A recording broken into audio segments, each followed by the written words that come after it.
Himachal Pradesh police constable 2021-22 के लिए ये मॉडल पेपर या मॉक टेस्ट आप कह लो 6 होगा। पिछले 5 अभी तक नहीं देखे हैं तो डिस्क्रिप्शन बॉक्स में जाइएगा, आपको प्लेलिस्ट का लिंक मिल जाएगा या सिंपली आप हमारे चैनल पर जाके भी उस प्लेलिस्ट को फॉलो कर सकते हैं।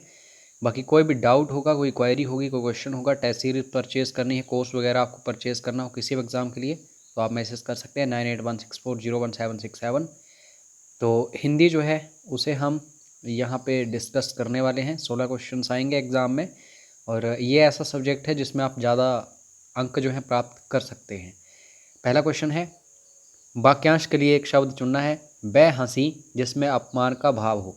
मतलब आप अकेले हैं और यहाँ पे काफ़ी सारे लोग हैं इकट्ठे होके आपको कुछ ऐसा बोल रहे हैं, हंस रहे हैं आपके ऊपर जिससे आपको अपमान दिख रहा हो अपना, तो उसको हम क्या बोलते हैं एक शब्द में?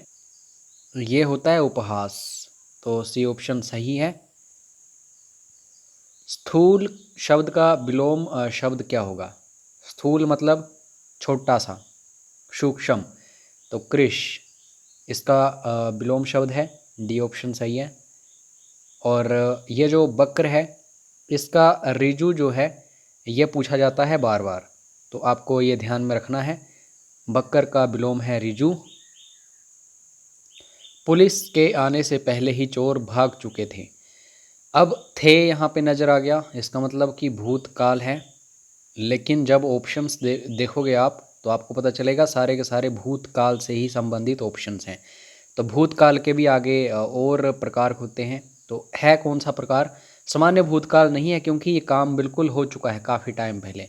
आसन भूतकाल भी नहीं है और अपूर्ण भूतकाल भी नहीं है क्योंकि काम हो चुका है, तो अपूर्णता की कोई यहाँ पे गुंजाइश ही नहीं है। तो पूर्ण भूतकाल है। पुलिस के आने से पहले ही चोर भाग चुके थे। तो जो काल हैं उनको जरूर पढ़ के जाना हिंदी में, यहाँ से प्रश्न बन जाते हैं।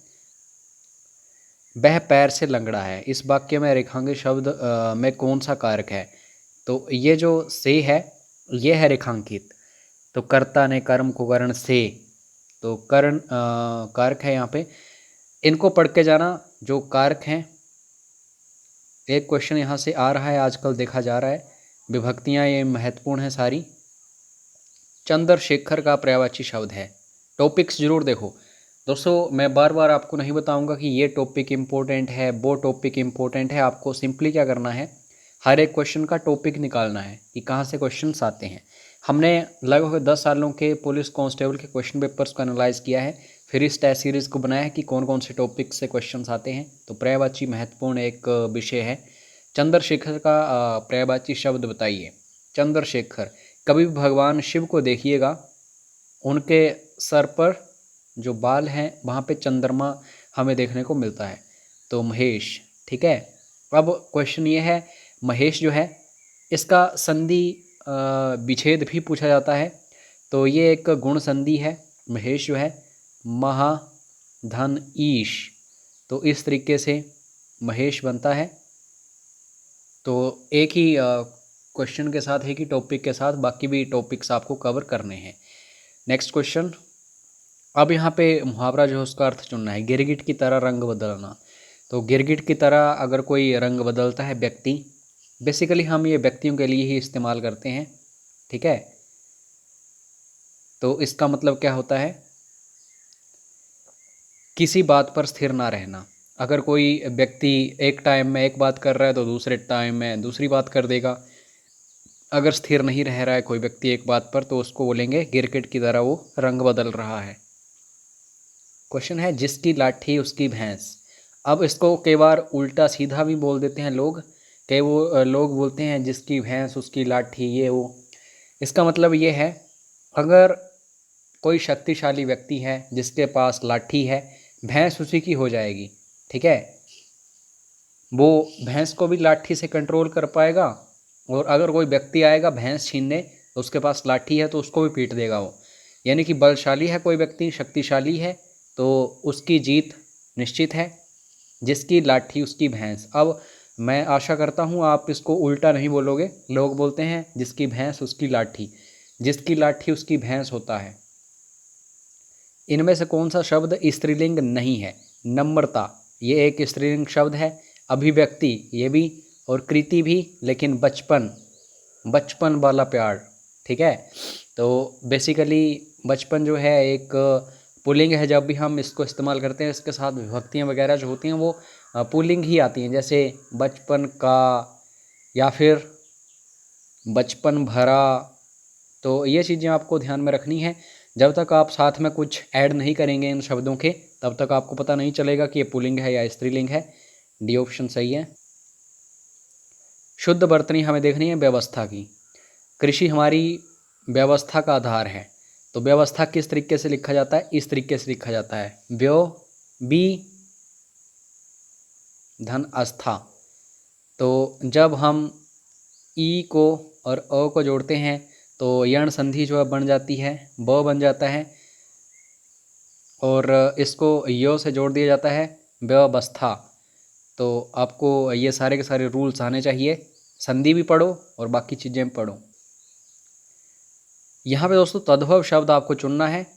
तो ये काफ़ी क्वेश्चन आ रहे हैं आजकल, तत्सम तद्भव, जहाँ भी क्षो होगा या फिर री होगा या फिर ये वाला री होगा या फिर रेफ होगा।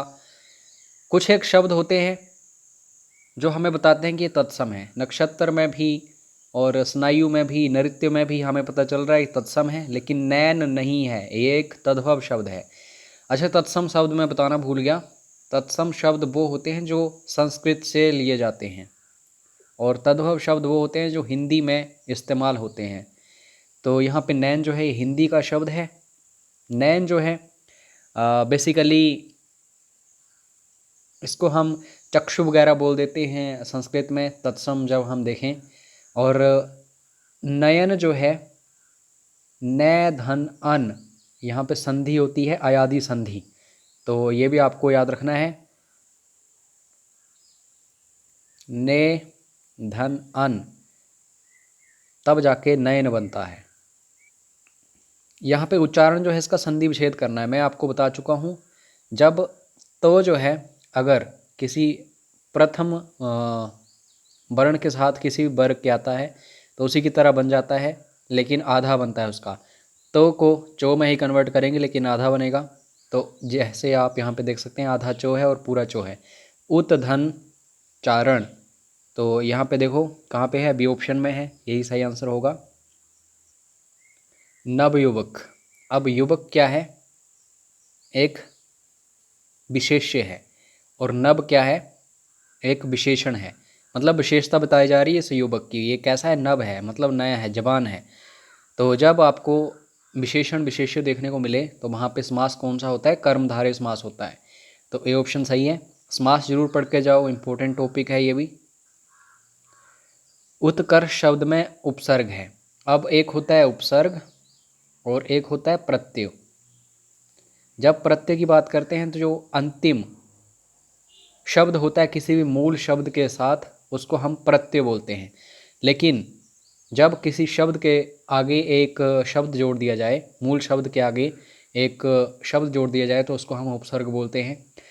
तो उत्कर्ष, तो इसमें कर्ष जो है हमें मूल शब्द देखने को मिल रहा है, लेकिन इसके साथ जब हम उत जोड़ रहे हैं तो ये उत्कर्ष बन रहा है। तो बी ऑप्शन इसका सही है। इसका विलोम शब्द बहुत पूछा जाता है उत्कर्ष का, अपकर्ष, ठीक है। तो आपको ये चीज़ भी याद रखनी है। सनसनाहट में प्रत्यय है, तो आहट जो है ये हमें प्रत्यय देखने को मिल रहा है, और सन सन जो है इसमें मूल शब्द है। वह दिन भर काम करता है, रेखांकित पद किस अव्यय के भेद का उदाहरण है? अव्यय जो है काफ़ी प्रकार के होते हैं।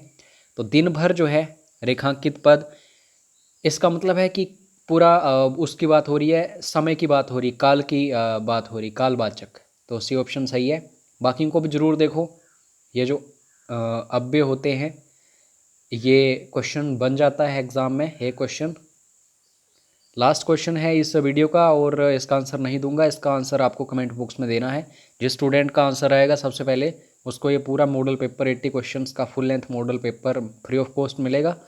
तो सबसे पहले कमेंट करने की कोशिश करना, और अगर टेस्ट सीरीज़ परचेज़ करना चाहो खुद को चेक करने के लिए, तो एक बार ज़रूर मैसेज करना। बाकी कोई भी डाउट क्वेरी क्वेश्चन हो तो ज़रूर आप बताइए व्हाट्सएप करके। जय हिंद, जय हिमाचल।